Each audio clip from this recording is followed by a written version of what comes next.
आज चंचलता बहुत था सब में, मन मतलब शुरू से ही, हाँ आँख खोल लीजिए, शुरू से ही स्थिर नहीं हो पा रहा था, करें नहीं करें, होता है। हाँ हाँ, लेकिन जितना रिदम आएगा मन में ना, उतने ही एनर्जी आपका बचेगा। मन जितना ज़्यादा चलेगा ना, उतने ही थकान होगा, उतने ज़्यादा एनर्जी चाहिए। सबसे ज़्यादा गति मन की होती है ना, तो उसको ज़्यादा एनर्जी की ज़रूरत पड़ती है। और योग का मूल उद्देश्य है मन में एक समानता, एक लय पैदा हो जाए। बहुत, इसमें गीता में नहीं बोले कि कृष्ण भगवान बार बार बोलते थे अर्जुन को, मन को काबू में करो, सबसे बड़ा चीज़ मन है। विवेकानंद जी भी बोलते हैं, वे दूसरा जन्म जब मेरा होगा तो मैं सिर्फ मन संयोग पर काम करूंगा, मेंटल कंसंट्रेशन पर। यह स्वामी विवेकानंद जी का यह है, यदि फिर कभी नया जन्म हो तो मैं मन पर ही काम करूंगा। इतना चंचल मन। चंचलम ही मन कृष्ण प्रमाथि बलवदृढ़ तस्याहम निग्रहम मन्ये वायोरीव सुदुष्करम। वायु को काबू में करने से भी ज़्यादा कठिन है।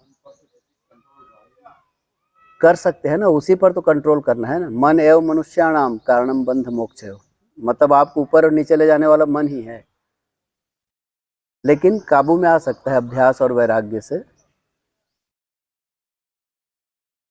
कृष्ण भगवान बोलते हैं ना, असंशयम महाबाहो मनो दुर्निग्रहम चलम अभ्यासेन तु कौन्तेय वैराग्यण च गुह्यते। अभ्यास और वैराग्य से काबू में किया जा सकता है। तो सारा खेल मन का है। तो ऐसे तो मन काबू में आएगा नहीं, तो हम जो एक्सरसाइज करते हैं उसमें मन को लगाइए ना।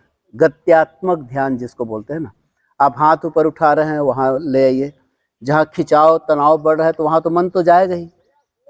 कठिन आसन कर रहे हैं और वहाँ दर्द है तो अपने आप मन चला जाएगा। तो ये सब बहाने हैं मन को एकाग्र करने का।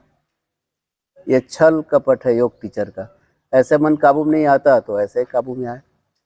तो जितना मन आपका शांत रहेगा उतना ही आप एनर्जी कंज्यूम करेंगे और उतना ज़्यादा आपको जीवन में आनंद भी आएगा, कार्य करने की क्षमता भी बढ़ेगी।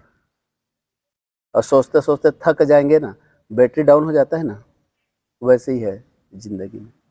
चलिए ठीक है, कमर पीठ गर्दन एक सीधी। अभ्यास के अंत में पतंजलि ऋषि को प्रणाम करेंगे। योगेन चित्तस्य पदेन वाचाम मलं शरीरस्य च वैद्यकेन योपाकरोत्तं प्रवरं मुनीनां पतंजलिं प्राञ्जलिरानतोऽस्मि। हरि ओम।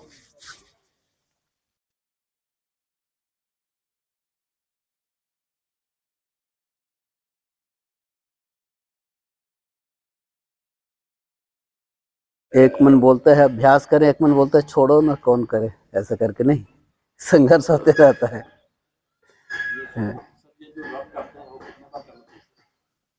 आप जितने बार कर सके, सामान्यतः 2-4 बार ऐसे। इसका मतलब ये होता नहीं नहीं, इसका मतलब ये है कि जब हम इसको ये बना लिए हैं कर्म कांड जैसा, जब आप अच्छे से योग ध्यान करते हैं तो आपके शरीर से ऊर्जा इमर्स होती है, ऊर्जा निकलती है।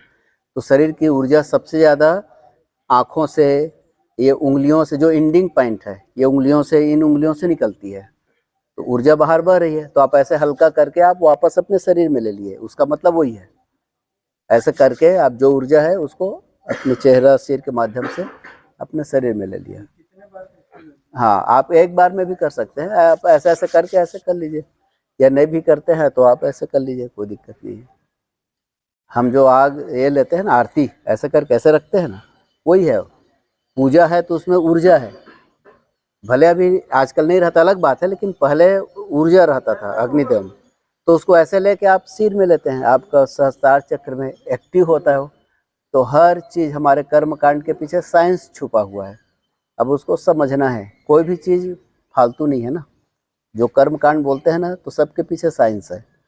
अब यह है कि समय के साथ उसमें वो ग्रेविटी नहीं रही, गुरुता नहीं रही, पावर नहीं रहा, तो हम उसको ऐसे लाक्षण कर लेते हैं।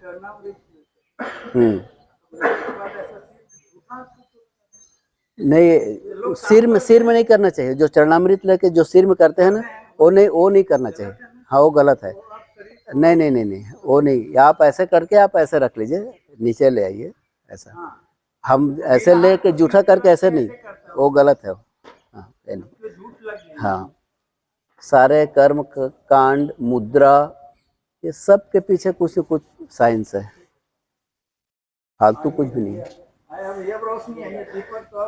हैं? हाँ, दीपक वहाँ थे।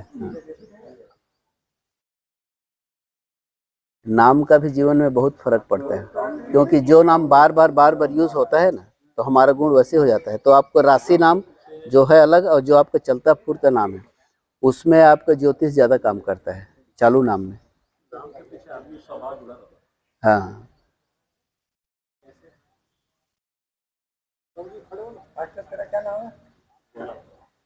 भोला घर के बोलेगा इसको भोला, जो नाम रखा वो बड़ा भोला है। है। अब वो क्या नाम